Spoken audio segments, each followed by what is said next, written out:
Donc voici un exemplaire du Coran avec la traduction de Jean Grosjean qui est certifié par Al-Azhar, l'université islamique égyptienne, qui qualifie cette traduction d'excellente.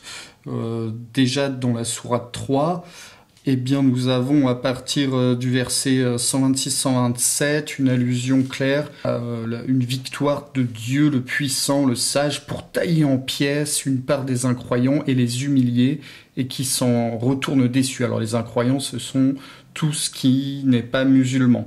Ensuite, un petit peu plus loin, on peut lire « Dieu éprouve ceux qui croient et détruisent les incroyants.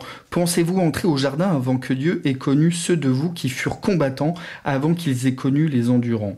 Le jardin fait référence au paradis. Donc, évidemment, il y a un lien très clair entre le fait d'être un combattant et d'avoir les meilleures places au paradis. On le verra plus loin dans d'autres versets. Le verset 169 de la même sourate 3 précise encore que ceux qui ont été tués sur le sentier de Dieu ne les croient pas morts, ils vivent près de leur Dieu, ils ne manquent de rien. Voilà, il y a vraiment beaucoup de versets qui précisent que les musulmans qui vont au combat, donc au djihad, iront au paradis et auront les premières places. Là, nous sommes avec la sourate 4, et dans le verset 74, eh bien, c'est la même idée. Je cite « Ceux qui troquent cette vie contre l'autre, qu'ils combattent au sentier de Dieu. Et ceux qui combattent au sentier de Dieu, ils sont tués, ou s'ils sont vainqueurs, nous leur donnerons un salaire sans borne. » Il faut préciser que c'est Dieu qui parle, c'est Dieu qui a écrit le Coran. Toujours la même sourate numéro 4, on lit « Ne prenez pas d'amis chez eux avant qu'ils émigrent dans le sentier de Dieu. S'ils tournent le dos, saisissez-les, tuez-les où que vous les trouviez. Ne prenez pas d'amis ni de secours chez eux. » Et là, on comprend mieux pourquoi les wahhabites ont la doctrine de l'alliance et du désaveu qui incite à haïr les non-musulmans. Un petit peu plus loin, même sourate, verset 101-102, on lit que les incroyants sont vos ennemis jurés. Toujours la sourate 4, verset 144, « Vous qui croyez, ne prenez pas d'incroyants pour alliés plutôt que des croyants. » Et dans la sourate 5, la sourate de la table servie, même idée, « Vous qui croyez, ne prenez pas de juifs et de chrétiens pour amis. » Donc là, c'est très très clair. La plupart sont pervers. Il y a même une sourate, la numéro 8, qui s'intitule « Le butin », c'est-à-dire le butin de guerre qu'il faut prendre sur les mécréants. Et on lit, par exemple, au verset 12, que votre Seigneur disait aux anges, « Je suis avec vous, affermissez les croyants, et je vais jeter l'effroi dans le cœur des incroyants, frappez-les sur la nuque, frappez-leur les doigts. » Et aussi, on peut lire, « Vous ne les avez pas tués, c'est Dieu qui les a tués. » Et on va voir à la sourate 9 que quand Dieu dit d'anéantir les mécréants, eh bien, du coup, il y a un lien à faire avec l'action des croyants qui doivent combattre pour Dieu. Même sourate 8, donc toujours la sourate du butin, verset 39, « Combattez-les pour anéantir la tentation et pour qu'il n'y ait de culte qu'à Dieu. » Donc là, il ne s'agit plus de combattre ceux qui vous combattent, de faire une guerre défensive, mais de combattre pour la raison de ne donner le culte qu'à Allah. Et on va lire aussi dans les versets prochains qu'il y a cette idée de faire triompher la parole d'Allah pour qu'elle soit la plus haute que les autres religions. Donc il y a vraiment cette idée du suprématisme pour avoir une hégémonie sur la terre et de déblayer le terrain à coups de gourdin, à coups d'épée, quoi. C'est vraiment clair. Et pour finir avec la sourate 8, la sourate du butin, on peut lire au verset 65 « Prophète, incite les croyants à combattre. Si 20 de vous sont endurants, ils seront vainqueurs de 200. Et 100 seront vainqueurs de 1000 incroyants qui sont des gens qui ne comprennent rien. » Voilà. Et on arrive à la sourate 9, la sourate une des plus violentes, avec le plus d'appels à combattre, et d'ailleurs qui est abrogeante, c'est-à-dire qu'elle a été révélée pendant l'époque médinoise, qui abroge les versets plutôt sympas, pour faire court, de la période mécoise. Et donc ce sont vraiment des versets prescriptifs. Là on lit par exemple que Dieu aime les fidèles, mais une fois passés les mois sacrés, Tuez les incroyants où que vous les trouviez. Prenez-les, assiégez-les, dressez-leur des embuscades. Puis, s'ils se repentent, s'ils font la prière, s'acquittent de l'aumône, donc c'est-à-dire s'ils se convertissent, laissez-leur le champ libre. Un petit peu plus loin, toujours même sourate, au verset 14, « Combattez-les, Dieu les châtiera par vos mains et les couvrira de honte, il vous aidera contre eux, il guérira le cœur des incroyants. » Ensuite, on a « Croyants, les incroyants ne seront que souillures » au verset 28. Et ensuite, c'est vraiment explicite dans cette sourate 9 contre les juifs et contre les chrétiens, alors que les journalistes vraiment sont mal informés. Et lors de la tribune qui a été co-signée contre l'antisémitisme, il y a eu beaucoup de commentateurs. Là, j'ai écouté Europe 1 il y a quelques jours en disant que non, il s'agit juste des polythéistes et des païens. Mais non, pas du tout. C'est très clair, il faut combattre les chrétiens et les juifs. C'est dans la sourate 9, à partir du verset 29, je cite... Ceux qui ne croient pas en Dieu et au jour dernier et n'interdisent pas ce qu'interdisent Dieu et son apôtre, c'est-à-dire Mahomet, et on le livre sans pratiquer la religion vraie, combattez-les jusqu'à ce qu'ils payent le tribut directement et humblement. Où il y a plusieurs versions, il y a une traduction qui dit de le payer en étant humilié. Et ensuite, on lit, les Juifs disent Osaïr est le Fils de Dieu, les chrétiens disent le Messie est le Fils de Dieu, paroles de leur bouche pareilles aux paroles des croyants intérieurs, Dieu les combatte, gravez leur égarement. Voilà, donc c'est très clair, Dieu, Allah doit combattre les juifs et les chrétiens, s'ils n'interdisent pas ce qu'interdise Dieu, c'est-à-dire si ils n'appliquent pas la charia et ne suivent pas les prescriptions de l'apôtre Mahomet. Voilà, donc c'est vraiment très explicite. Et si on tourne la page, alors là, ça continue vraiment dans la même idée. Là, on arrive au verset 33. Dieu a envoyé son apôtre comme guide avec la religion vraie pour la faire triompher de toutes les religions malgré les ajouteurs. Alors les ajouteurs, il s'agit des juifs et surtout des chrétiens parce que la Trinité est considérée comme un ajout de Dieu avec Jésus, et à tel point que la phrase suivante, le verset suivant, précise bien que croyant beaucoup de docteurs et de moines dévorent les biens des gens au nom de l'erreur et les écartent du sentier de Dieu. Voilà, donc il s'agit bien des chrétiens, hein, ça parle de moines. Donc les ajouteurs, ce sont les chrétiens, c'est très clair.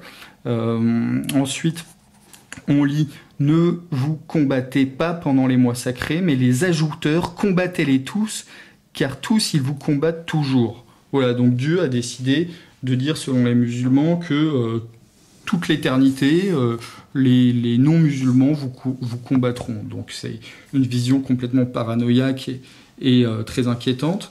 On lit ensuite au verset 38, « Croyant, quand on vous dit au combat dans le sentier de Dieu, pourquoi rester cloué au sol? Aimez-vous mieux cette vie que l'autre? La joie de cette vie est infime à côté de l'autre. Si vous n'allez pas au combat, Dieu vous frappera d'un affreux tourment et vous remplacera par un autre peuple. » Donc Allah incite vraiment les croyants à aller au combat, non seulement parce que sinon ce sont les places du paradis qui ne seront pas réservées, mais en plus vous risquez de disparaître.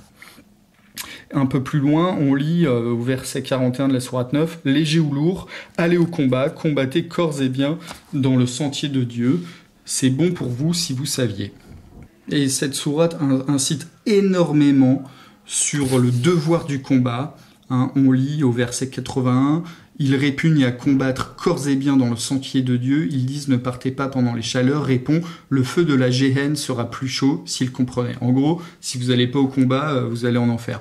Et un petit peu plus loin, au verset 88, on lit, ils ne comprennent pas, mais l'apôtre et les croyants ont combattu corps et biens, à eux le profit, à eux le bonheur. Donc on voit bien que c'est pas du tout un djihad spirituel, que c'est pas un combat spirituel, vu que c'est combattre corps et biens. Dieu leur a préparé des jardins où les ruisseaux circulent, ils y seront pour toujours, un succès sans borne. Voilà, donc toujours la promesse du paradis pour les combattants. Donc on comprend évidemment la motivation des djihadistes. Donc voilà pour la sourate 9. Il y en a encore dans cette même sourate, hein, au verset 111. Ils combattent dans le sentier de Dieu, ils tuent et sont tués, la promesse de Dieu dans la Torah, qui mieux que Dieu tient son engagement. Réjouissez-vous du marché conclu, c'est-à-dire le marché, c'est vous allez au combat et vous irez au paradis. Voilà. Ensuite, on peut terminer avec le verset 123 de la même sourate 9. Croyants, combattez les incroyants qui sont dans vos parages et qu'ils vous trouvent durs. Là, nous sommes à la sourate 24, sourate dite de la lumière, et toujours cette même idée. À eux le bonheur, ceux qui obéissent à Dieu et à son apôtre et qui révèrent Dieu et lui sont fidèles, à eux le bonheur. Ils jurent par Dieu à grand serment, si tu leur donnes l'ordre, ils iront au combat. Il y a vraiment une obsession d'aller au combat.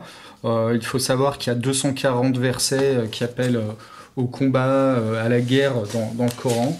Donc on va aller un peu plus loin pour montrer vraiment que ce ne sont pas quelques versets isolés, mais c'est vraiment la philosophie générale du Coran, à tel point que la sourate qui s'appelle Mahomet, ça s'invente pas, celle-là est particulièrement guerrière, avec la sourate Al-Fat de la victoire qui la suit. Donc là je lis « Quand vous rencontrez des incroyants, frappez-leur la nuque jusqu'à les abattre et liez-les bien fort. Puis, quand cesse le fardeau de la guerre, libérez-les ou exigez rançon. Voilà. Si Dieu voulait, il se déferait d'eux, mais il vous éprouve les uns les autres. Ceux qui combattent dans le sentier de Dieu, Dieu ne perdra pas leurs œuvres. Il les guidera, mettra ordre à leurs pensées et les fera entrer au jardin qu'il leur annonça. » Voilà, donc toujours cette idée de la promesse du paradis pour ceux qui combattent. Mais malheur aux incroyants, je poursuis, Dieu perdra leurs œuvres. Dieu a détruit cela et les incroyants auront la même fin. Voilà, donc on continue un petit peu plus loin. Au verset 30, les croyants disent « Pourquoi ne révèle-t-on pas une sourate ?» Mais quand on révèle une sourate claire qui mentionne de combattre, tu vois ceux qui ont un mal dans le cœur te regarder d'un regard de moribond, alors que le mieux pour eux est d'obéir et de répondre comme il faut. En gros, c'est toujours la même idée, quoi. Les versets sont très clairs, c'est le même Dieu Allah qui le dit. Nos sourates sont explicites, sont très claires, il faut aller au combat et vous répugnez à aller au combat, il faut se lancer, quoi. Et la sourate d'après, c'est la sourate la victoire, donc toujours une connotation guerrière, à Dieu et le règne des cieux et de la terre. Donc c'est un règne évidemment coercitif et terrestre, et ensuite ça évoque le butin. Beaucoup de butin est à prendre. Dieu est puissant et sage. Dieu vous promet beaucoup de butin à prendre.